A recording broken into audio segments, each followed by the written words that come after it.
ಮಂಗಳೂರು ಉತ್ತರ ವಲಯದ ಕ್ಷೇತ್ರ ಶಿಕ್ಷಣಾಧಿಕಾರಿಯವರ ಕಚೇರಿ ಹಾಗೂ ಧೇರಬೆಲ್ ಕೊಂಚಾಡಿಯ ಇಂದಿರಾ ಗಾಂಧಿ ಮೆಮೋರಿಯಲ್ ಹೈಸ್ಕೂಲ್ ಇದರ ಜಂಟಿ ಆಶ್ರಯದಲ್ಲಿ ಹೋಬಳಿ ಮಟ್ಟದ ಪ್ರತಿಭಾ ಕಾರಂಜಿ ಮತ್ತು ಸಾಂಸ್ಕೃತಿಕ ಸ್ಪರ್ಧಾ ಕಾರ್ಯಕ್ರಮ ನಡೆಯಿತು. ದಕ್ಷಿಣ ಕನ್ನಡ ಜಿಲ್ಲಾ ಪಂಚಾಯತ್ ಸಾರ್ವಜನಿಕ ಶಿಕ್ಷಣ ಇಲಾಖೆಯ ಕ್ಷೇತ್ರ ಶಿಕ್ಷಣಾಧಿಕಾರಿ ಕಚೇರಿ ಹಾಗೂ ಮಂಗಳೂರು ಧೇರಬೆಲ್ ಕೊಂಚಾಡಿಯ ಇಂದಿರಾ ಗಾಂಧಿ ಮೆಮೋರಿಯಲ್ ಪ್ರೌಢಶಾಲೆಯ ಜಂಟಿ ಆಶ್ರಯದಲ್ಲಿ ನಡೆದ ಹೋಬಳಿ ಮಟ್ಟದ ಪ್ರತಿಭಾ ಕಾರಂಜಿ ಸಾಂಸ್ಕೃತಿಕ ಸ್ಪರ್ಧೆಗಳ ಉದ್ಘಾಟನೆಯನ್ನ ಧೇರಬೆಲ್ 23ನೇ ವಾರ್ಡ್ನ ಕಾರ್ಪೊರೇಟರ್ ರಾಜೇಶ್ ಕೆ ಅವರು ನೆರವೇರಿಸಿದರು.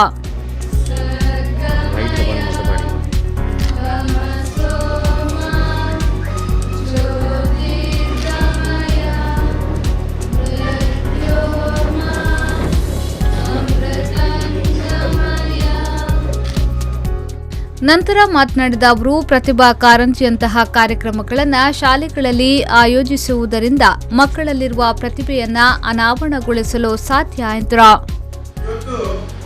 ನಿಮ್ಮ ಪ್ರತಿಭೆಯನ್ನು ಅನಾವರಣ ಮಾಡುವಂತಹ ದಿನ. ನನ್ನ ಪ್ರಕಾರ ಪ್ರತಿಭೆ ಎಂಬುದು ಪ್ರತಿಯೊಂದು ವಿದ್ಯಾರ್ಥಿಗಳಲ್ಲಿ ಕೂಡ ಇದೆ, ಆದರೆ ಅದನ್ನು ಗುರುತಿಸುವಂತ ಕೆಲಸ ಆಗಬೇಕು. ಪ್ರತಿಭೆಯನ್ನು ಗುರುತಿಸುವಂತ ಕೆಲಸ ಆ ಶಾಲೆಯ ಟೀಚರ್ಸ್ ಮಾಡಬೇಕಾಗ್ತದೆ. ಯಾವ ಮಕ್ಕಳ ಹತ್ರ ಯಾವ ರೀತಿಯ ಪ್ರತಿಭೆ ಇದೆ, ಅದೇ ರೀತಿ ವಿದ್ಯಾರ್ಥಿಗಳ ಪೋಷಕರು ಕೂಡ ನಮ್ಮ ಮಕ್ಕಳ ಹತ್ರ ಯಾವ ರೀತಿಯಲ್ಲಿ ಪ್ರತಿಭೆ ಇದೆ, ಯಾವುದೇ ವಿಷಯದಲ್ಲಿ ಅವರು ಉತ್ತಮ ರೀತಿಯ ಫಲಿತಾಂಶವನ್ನು ಕೊಡಬಲ್ಲರು. ಶಾಲಾ ಅಧ್ಯಕ್ಷರಾದ ಬಿ ಮಾಧವ ಸುವರ್ಣ ಅವರು ಕಾರ್ಯಕ್ರಮದ ಅಧ್ಯಕ್ಷತೆಯನ್ನು ವಹಿಸಿ ಮಾತನಾಡಿ, ವಿವಿಧ ಶಾಲೆಯ ವಿದ್ಯಾರ್ಥಿಗಳು ಆಗಮಿಸಿ ತಮ್ಮ ಪ್ರತಿಭೆಯನ್ನ ತೋರ್ಪಡಿಸಲು ನಮ್ಮ ಶಾಲೆಯಲ್ಲಿ ಅವಕಾಶವನ್ನ ಮಾಡಿಕೊಡಲಾಗಿದೆ ಎಂದರು. ಈ ಕಾರ್ಯಕ್ರಮದ ಮುಖ್ಯ ಉದ್ದೇಶಗಳೆಂದರೆ ವಿದ್ಯಾರ್ಥಿಗಳ ಅಡಕವಾಗಿದ್ದಂಥ ಪ್ರತಿಭೆಯನ್ನು ಎಲ್ಲರ ಅಂದರೆ ಮುಖ್ಯ ಉಪಾಧ್ಯಾಯರು ಮತ್ತು ಹೆತ್ತವರ ಎದುರಲ್ಲಿ ಒಂದು ತೋರಿಸುವಂತಹ ಒಂದು ದಿವಸ. ಅಂಥ ಒಂದು ಪ್ರತಿಭೆಯನ್ನು ವೇದಿಕೆಯಲ್ಲಿ ಪ್ರದರ್ಶನ ಮಾಡುವುದರಿಂದ ತಮ್ಮ ವಿದ್ಯಾರ್ಥಿಗಳ ಏಳಿಗೆ ಸಹ ಅಭಿವೃದ್ಧಿ ಆಗ್ತದೆ. ಇದನ್ನು ಇನ್ನಿತರ ವಿದ್ಯಾರ್ಥಿಗಳಿಗೆ ಒಂದು ಮಾರ್ಗದರ್ಶನವಾಗ್ತದೆ, ಮಾದರಿಯಾಗ್ತದೆ. ಹಾಗೂ ಇಲ್ಲಿ ಅನೇಕ ಶಾಲೆಯಿಂದ ವಿದ್ಯಾರ್ಥಿಗಳು ಈ ಸ್ಪರ್ಧೆಗೆ ಬಂದಿದ್ದಾರೆ. ಅವರ ಜೊತೆಯಲ್ಲಿ ತಮ್ಮ ಶಾಲೆಯ ವಿದ್ಯಾರ್ಥಿಗಳು ಸಹ ಈ ಒಂದು ಸ್ಪರ್ಧೆಯನ್ನು ಮಾಡಿ ಆ ಒಂದು ತಮ್ಮಲ್ಲಿದ್ದಂಥ ಯಾವುದೇ ವಿಷಯದಲ್ಲಿ ಆಗ್ಬೋದು, ಯಾವುದೇ ರಂಗದಲ್ಲಿ ಆಗ್ಬೋದು, ಯಾವುದೇ ಕ್ಷೇತ್ರದಲ್ಲಿ ಆಗ್ಬೋದು, ಒಂದು ಪ್ರತಿಭೆ ಅಂತ ಇರ್ತದೆ, ಅದನ್ನು ಇಲ್ಲಿ ತೋರಿಸಬಾರದು ಅಂತ ಒಂದು ವೇದಿಕೆಯನ್ನು ಮುಂದಿನ ತನ್ನ ವಿದ್ಯಾಭ್ಯಾಸದಲ್ಲಿ ಮುಂದಿನ ಈ ಜೀವನದ ಶೈಲಿಯಲ್ಲಿ ಇದೊಂದು ಮಾರ್ಗದರ್ಶನ ಆಗ್ತದೆ.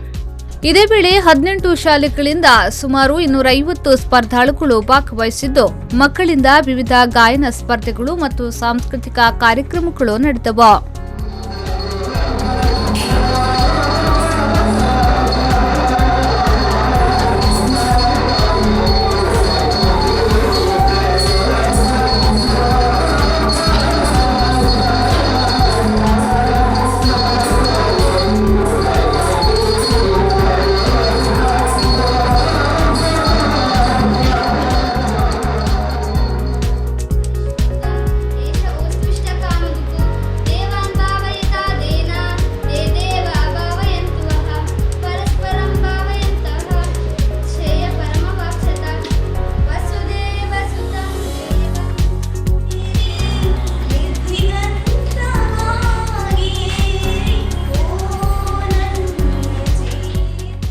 ಈ ಸಂದರ್ಭ ಕಾಪಿಕಾಡು ಕ್ಲಸ್ಟರ್ನ ಸಂಪನ್ಮೂಲ ವ್ಯಕ್ತಿ ರೋಸ್ಲಿನ್, ಕಾವೂರು ಕ್ಲಸ್ಟರಿನ ಸಂಪನ್ಮೂಲ ವ್ಯಕ್ತಿ ಲವಿನಾ, ಶಾಲಾ ಸಂಚಾಲಕರಾದ ಜೆ ಕೊರಗಪ್ಪ, ಶಾಲಾ ಶಿಕ್ಷಕ ರಕ್ಷಕ ಸಂಘದ ಅಧ್ಯಕ್ಷರಾದ ದಿನೇಶ್ ಶೆಣೆ, ಉಪಾಧ್ಯಕ್ಷರಾದ ನಾಗರಾಜ್ ಹಾಗೂ ಶಾಲಾ ಮುಖ್ಯೋಪಾಧ್ಯಾಯಿನಿ ಸಂಪಾವತಿ ಉಪಸ್ಥಿತರಿದ್ದರು.